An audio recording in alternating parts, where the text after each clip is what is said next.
तुम्हा सगळ्यांना मी एक स्पष्ट गोष्ट करू इच्छितो की बुद्धभूमी फाउंडेशनचा प्रश्न हा निकाली निघालेला आहे। बुद्धभूमी फाउंडेशनचं तत्वतः प्राधिकरण करतो आहोत सरकार अशा प्रकारची घोषणा सामाजिक न्याय मंत्री संजयजी शिरसाट यांनी बुद्धभूमी फाउंडेशनचे विविध पक्षाचे अनेक नेते मान्यवर समाजातले मान्यवर यांच्यासमोर केलेली आहे।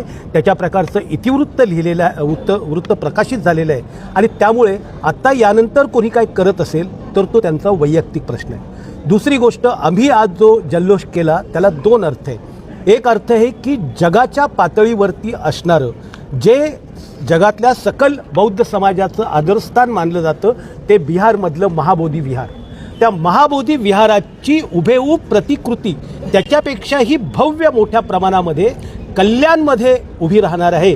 हा देशातल्याच नाही तर जगातल्या सगळ्या बौद्ध संस्कृती मानणाऱ्या, हिंदू संस्कृती मानणाऱ्या, जैन संस्कृती मानणाऱ्या, भारतीयता मानणाऱ्या प्रत्येक माणसासाठी अभिमानाची जल्लोषाची गोष्ट आहे आणि त्यामुळे आम्ही इथे जल्लोष करण्यासाठी आलो आहे। आणि ही भेट ज्या विकास पुरुष संसदरत्न खासदार श्रीकांतजी शिंदे आणि माननीय पक्षाचे मुख्य नेते एकनाथजी शिंदे यांनी जी समाजाला दिली आहे त्याबद्दल त्यांचा आभार मानण्यासाठी आम्ही हा सगळा जल्लोष, बरं हा जल्लोष इथेच होतो आहे का तर दिल्लीतनं मला अनेक ठिकाणी फोन आले त्या संदर्भातल्या पोस्ट केल्यानंतर दिल्लीतमधली लोक शांतीस्वरूप बौद्धांचे जे अनुयायी आहेत ते जल्लोष करतायत।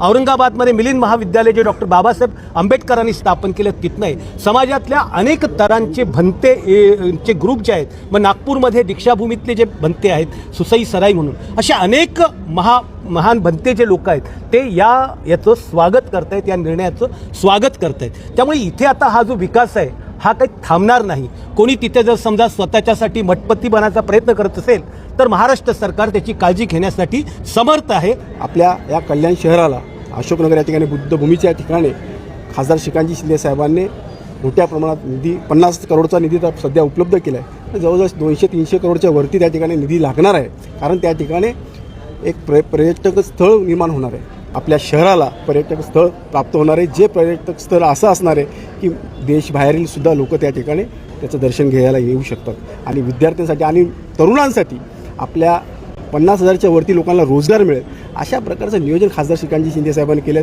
त्यामुळेच हे जल्लोषाचं वातावरण निर्माण केलं आहे। या ठिकाणी आम्ही जल्लोष करतो।